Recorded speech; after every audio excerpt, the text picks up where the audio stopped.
और देखो, अगर सब कुछ करने के बाद भी ये सारा कुछ होता है ना, तो समझना कि पाप कर्म कुछ बड़ा है। उसके लिए एकादशी, आप समझ गए ना। जी जी और प्रार्थना, जी प्रार्थना और एकादशी, गुरु की आज्ञा, इससे जी धीरे धीरे वो हटता जाएगा पाप कर्म, और दिशा बदलती जाएगी। ये एक दिन का काम नहीं है, धीरे धीरे होता जी। है, धैर्य पूर्वक करना हाँ है ना।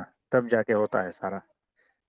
प्रभु जी, अगर एकादशी हम निर्जला करते हैं तो हाँ, गति, मतलब जो पाप काटने की गति है वो और तेजी से होती है।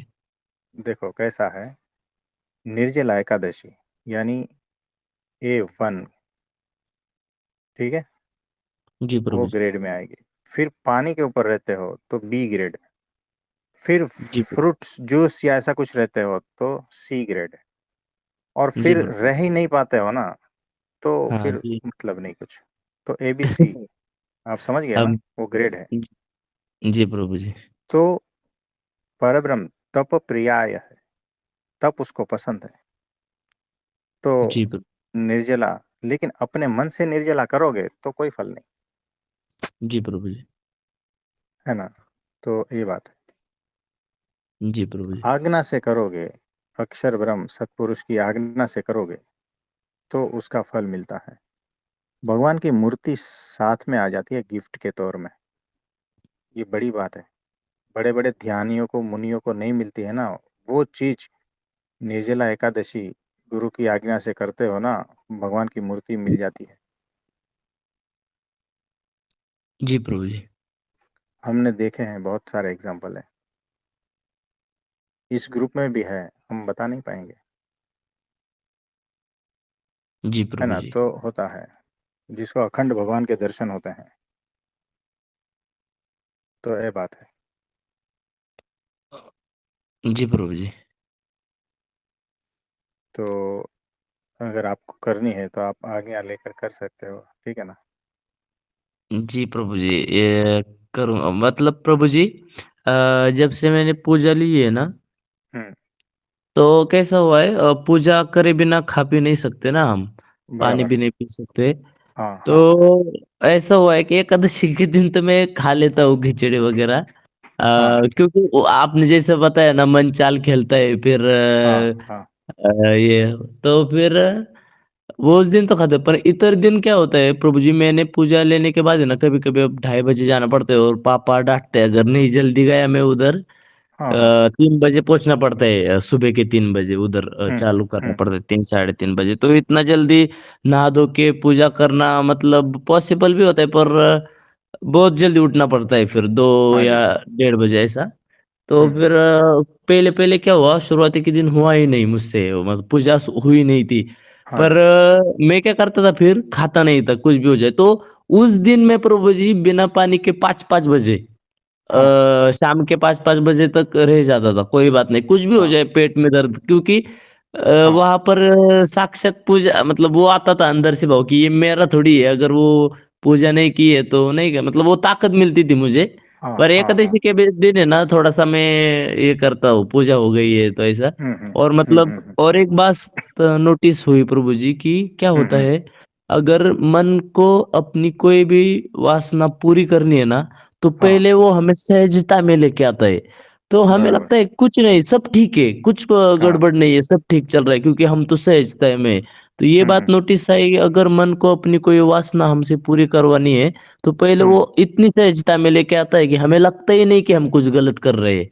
हाँ। तो फिर अब ध्यान में आया कि जिस जिस चीज को करने में भी ऐसा तकलीफ हो रहा है, तो वो चीज हमकस करनी है, मतलब उसका आकलन करके। और हम्म। जो चीज में सहजता आ रही है पर हमें तो लगता है कि ये गलत है, जैसे कि बताया है कि बाहर का नहीं खाना, पर हम्म। सुबह तो भूख लगी है, और हम्म। ऑप्शन ये है कि घर जाके खा सकते हैं, पर 1-2 घंटे ज्यादा लगेंगे घर पे जाके। हाँ पर हाँ मन कहता है कि नहीं नहीं, से कुछ नहीं होता, भूख लगी है तो भगवान थोड़ी क्या कहेंगे, भगवान तो हाँ, वो तर्क करेगा, बहुत सारा तर्क देकर आपको अपने हिसाब से ही करवाएगा। ये इतना जो है ना, ये सबसे धोखेबाज है। आपको दूसरे लोग इतने धोखेबाज नहीं मिलेंगे जितना आपका खुद का मन है। आपका मन आपको नरक में डाल सकता है, इतना धोखेबाज है। लेकिन फिर भी जो है ना, आप सुनते तो मन की ही हो। जी और प्रभु आपको जी। खुद को पता नहीं है कि धोखेबाज आपके भीतर है, और आप लोग सब दुनिया लोगों को धोखेबाज समझ रहे हो, है ना। दुनिया में जी कोई प्रभु इतना धोखेबाज नहीं है जितना आपका मन है। आपका मन सबसे बड़ा धोखेबाज है। और वो आपका फ्रेंड बन के धोखा देगा। आपका जी। माता पिता की तरह आपको प्रेम देकर धोखेबाजी करेगा। ये ऐसा है, आपको नर्क का रास्ता दिखा देगा। ये ऐसा जी। धोखेबाज है। तो मन के जो खेल से है ना, बहुत सावधान रहना है। आपने बहुत अच्छी बात कही है। और जी प्रभु जी। आप हो बेहोश और मन है चालाक। बताओ जीत किसकी होगी? मन की होगी प्रभु जी। क्योंकि यहाँ पर जो लायन है ना, वो बहुत चालाक है। और तुम हो सोए सोए। कब आपको खा जाएगा ना, पता भी नहीं चलेगा। जी वो प्रभु जी। सारे पृथ्वी पर जितने भी दुख है ना, वो इसी बात के हैं कि हम है सोए सोए, और वो बड़ा चालाक बदमाश है। तो इतना स्ट्रांग मन, उसको गुलाम बनाना है। तो आप अकेले तो कर ही नहीं पाओगे। क्योंकि वो चाल चलेगा आपको बेहोश रखने की, हर चाल चलेगा। तो अक्षर ब्रह्म सत्पुरुष जो है ना, वही आपको जगा के आपको स्ट्रांग करेगा, और आपको मन के मालिक बना देगा। आप समझे? जी प्रभु जी। प्रभु जी। तो ये ऐसी बात है। तो आपने जैसे कहा ना सोए सोए, तो मैं हम्म। यही बात कहने वाला था कि होता ये है कि जो हमें सहजता देता है ना, जब वो उसकी काम वासना है उसको निकालवानी होती है हमसे, हम्म। जब तक वो सहजता का क्षण नहीं ना आता, तब हम्म। तक हम सोए सोए रहते हैं, तब तक तो हमें कुछ पता नहीं रहता। पर फिर वो जैसे है ना कि काम वासना डालता है, या काम वासना है कोई भी वासना हो जो उसको निकवा, वो फिर हाँ उस समय हमें जगा देता है। और हाँ वासना तो किसको नहीं चाहिए जो अंदर से, क्योंकि अभी तो खुशी तो वही चीज देती है ना। हाँ तो उस समय वो जगा देता है, पर जगने के बाद तो हमें तो सीधा आनंद दिखता है। फिर कोई चीज, तब तक तो इतने सोए हुए रहते हैं, हाँ ये वो कुछ भी पता नहीं चलता, पर एग्जैक्ट वही क्षण में हमें वो जगह देता है। फिर हम उस वासना को छोड़ते नहीं, क्योंकि आनंद तो इतने दिन तो बेहोश थे, तो आनंद हाँ दिया। आनंद हो दुख हो कुछ तो पता नहीं चल रहा होता। पर उस हाँ क्षण अगर वो आनंद मिलता है तो हम पहले उसकी दौड़ दौड़ते हैं, फिर कुछ भी हो जाए हमें कुछ दिखता नहीं आजू बाजू का। तो हाँ फिर ये समझ में आता है कि अब पहले तो सहज रहो, अगर मतलब पहले तो होश में रहो, मतलब वो तो गुरु की कृपा से होगा ही। और हम्म। जब मन सहजता मिलाए, ऐसा कुछ पता चले कि ये अभी उस क्षण में डाल रहा है, तो फिर सहजता छोड़ो और प्रयत्न में लगो कि, मतलब प्रयत्न तो उनकी कृपा से, तो कृपा के बिना तो नहीं होना, पर हमारे यहाँ से जितना हो सके उतना हम्म। करे। फिर सहजता छोड़नी, मुझे ऐसा लगता है कि फिर सहजता छोड़नी तो नहीं, पर एक उस दिशा को मोड़ना, अलग दिशा में ये करके हाँ जी हाँ ऐसा। जी। कोई बात नहीं। तो देखो कैसा है, आपने देखा होगा कि वो जो 1 साल का बच्चा जी है ना, प्रभु उसको रस्सी से बांधा है एक हाथी के पिछले पैर के साथ में। यानी 2 मीटर लंबा फासला। ठीक है ना। जी। वो जी रस्से प्रभु। का एक छोर जो है बच्चे को बांधा है 1 साल के, और दूसरा जो है हाथी के पैर को बांधा है, और वो हाथी जो हो गया है पागल।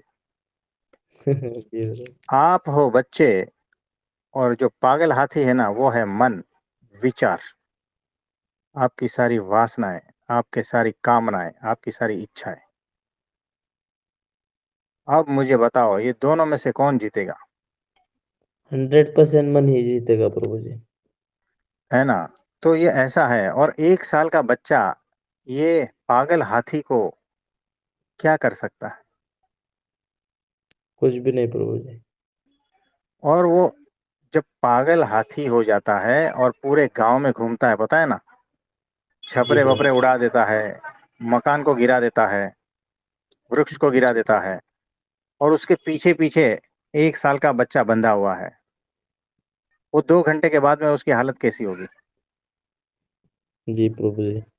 फिर वो चिल्लाता है दुख दर्द पीड़ा में, और कोसता है, हे भगवान तूने मेरे साथ क्या किया।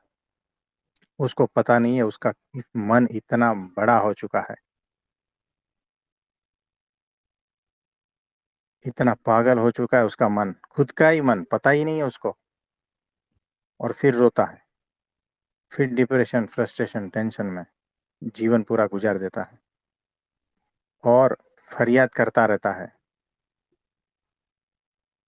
क्या है इलाज? इलाज तो शरणागति है प्रभु जी, बिल्कुल। तो दूसरा देखो, तो कोई। वो हाथी जो है ना, वो हाथी को, वो छोटा 1 साल का बच्चा है ना, वो अगर कह दे ना एक बार भी कि हे अक्षर ब्रह्म सत्पुरुष, इस हाथी को आप ही संभालो, ये मेरा मन जो है ना आप ही संभालो, आप जैसे कहोगे मैं वैसा करूँगा, वही बात बन गई। वो 1 साल का बच्चा है ना, उसकी कंट्रोल में हाथी आ जाएगा। क्योंकि सत्पुरुष के वचन में और आज्ञा पालन में, वो कैसा भी बड़ा हाथी हो ना, वो छोटे बच्चे से भी छोटा बच्चा बन जाता है। जी प्रभु जी। यानी आपका मन कैसा भी हो, लेकिन आपने एक बार ठान लिया ना कि मेरे गुरु ने कहा है कि निर्जला एकादशी करनी है, तो उस दिन आपका मन जो है ना, कैसा भी हाथी होने दो ना पागल, वो शांत ही बैठेगा। क्योंकि जी आपने प्रभु जी। ठान लिया है।